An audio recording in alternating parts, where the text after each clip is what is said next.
తెలుగు రాష్ట్రాల ముఖ్యమంత్రుల భేటీకి ముహూర్తం ఖరారైంది. జూలై 6న హైదరాబాద్లోని ప్రజాభవన్లో ఈ సమావేశం జరగనుంది.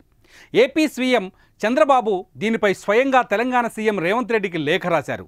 రాష్ట్ర విభజన జరిగి 10 ఏళ్లు పూర్తయిన సందర్భంలో సంబంధిత శాఖలపై ముఖాముఖి చర్చించుకుందామని ప్రతిపాదించారు. ఇందుకు రేవంత్ రెడ్డి కూడా అంగీకరించారు. రెండు తెలుగు రాష్ట్రాల మధ్య అపరిష్కృతంగా ఉన్న సమస్యల పరిష్కారం కోసం అధికారికంగా ఈ సమావేశాన్ని నిర్వహిస్తున్నారు. ఈ సమావేశానికి ముఖ్యమంత్రులతో పాటు రెండు రాష్ట్రాల నుంచి 2 చొప్పున సీనియర్ మంత్రులు, సంబంధిత అంశాలకు సంబంధించిన సీనియర్ అధికారులు కూడా హాజరవుతారు. ఉమ్మడి రాష్ట్ర విభజన సమయంలో కేంద్ర ప్రభుత్వం తీసుకువచ్చిన విభజన చట్టంలో పేర్కొన్న కొన్ని అంశాలు రెండు రాష్ట్రాల మధ్య ఇంకా అపరిష్కృతంగా ఉండిపోయాయి. ఉమ్మడి సంస్థల మధ్య ఆస్తుల విభజన కూడా పూర్తి కాలేదు. ఈ భేటీకి ముందు చంద్రబాబు 2 రోజుల పాటు ఢిల్లీలో పర్యటించనున్నారు. ఆ సమయంలో రెండు స్టేట్స్ మధ్య పరిష్కారం కాని సమస్యల గురించి కేంద్ర ప్రభుత్వం దృష్టికి కూడా తీసుకురానున్నారు.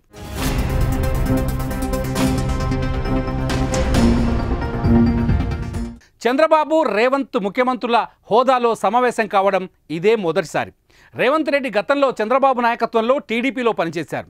చంద్రబాబు రేవంత్ను గురు శిష్యులుగా కూడా రాజకీయ రంగంలో అభివర్ణిస్తారు. రాష్ట్ర విభజన తరువాత టీడీపీని వీడిన రేవంత్ రెడ్డి కాంగ్రెస్లో చేరారు. ఆ పార్టీ నుంచి తెలంగాణ ముఖ్యమంత్రి అయ్యారు. ఇద్దరికీ సయోధ్య ఉంది కనుక రెండు రాష్ట్రాల మధ్యలో ఉన్న సమస్యలను పరిష్కరించేందుకు చక్కని వాతావరణం ఏర్పడుతుందనే అభిప్రాయం సర్వత్రా వ్యక్తమవుతోంది. అధికారికంగా రెండు రాష్ట్రాల మధ్య ఒక సమావేశాన్ని నిర్వహించాలన్న ఆలోచన ఇటీవల ఇరువైపులా వచ్చింది. దాని ఫలితమే ఈ సమావేశమని చెబుతున్నారు. ఈ భేటీలో రెండు రాష్ట్రాల ముఖ్యమంత్రుల చర్చలు, నిర్ణయాలపైన ఆసక్తి నెలకొంది.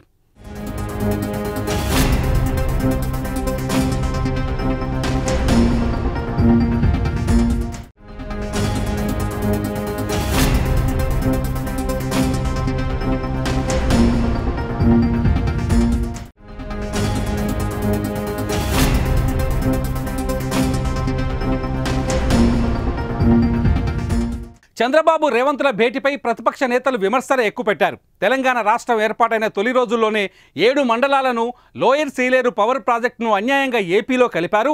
దీంతో తెలంగాణ రాష్ట్రం ఎంతగానో నష్టపోయిందని బీఆర్ఎస్ ఎమ్మెల్యే హరీష్ రావు ఆరోపించారు. ఈ అంశంపై పదవీ బాధ్యతల స్వీకరణ కంటే కొద్ది గంటల ముందే తీవ్రంగా కేసీఆర్ స్పందించారని, తెలంగాణ బంద్కు పిలుపునిచ్చామని గుర్తు చేశారు. పార్లమెంట్లో నిరసన తెలిపి బిల్లును అడ్డుకునే ప్రయత్నం చేశామని, కానీ బీజేపీ బిల్లును ప్రవేశపెట్టిందన్నారు. ఆ బిల్లుకు కాంగ్రెస్ పార్టీ మద్దతిచ్చిందని హరీష్ రావు గుర్తు చేశారు. చంద్రబాబు మీద ఒత్తిడి తెచ్చి 7 మండలాలు లోయర్ సీలేరు పవర్ ప్రాజెక్టును తెలంగాణకు వచ్చేలా కృషి చేయాలని హరీష్ కోరారు. 7 మండలాలు వచ్చిన తర్వాతనే విభజన సమస్యలపైన ముందుకు పోవాలన్నారు. వారు పోలవరం కట్టుకుంటే అభ్యంతరం లేదు, కానీ భద్రాచలం వచ్చే భక్తుల వాహనాలు పార్కింగ్ చేసుకునేందుకు స్థలం లేకుండా పోయిందన్నారు. భద్రాచలంలో సేకరించిన చెత్త వేయడానికి డంప్ యార్డుకు కూడా స్థలం లేదన్నారు.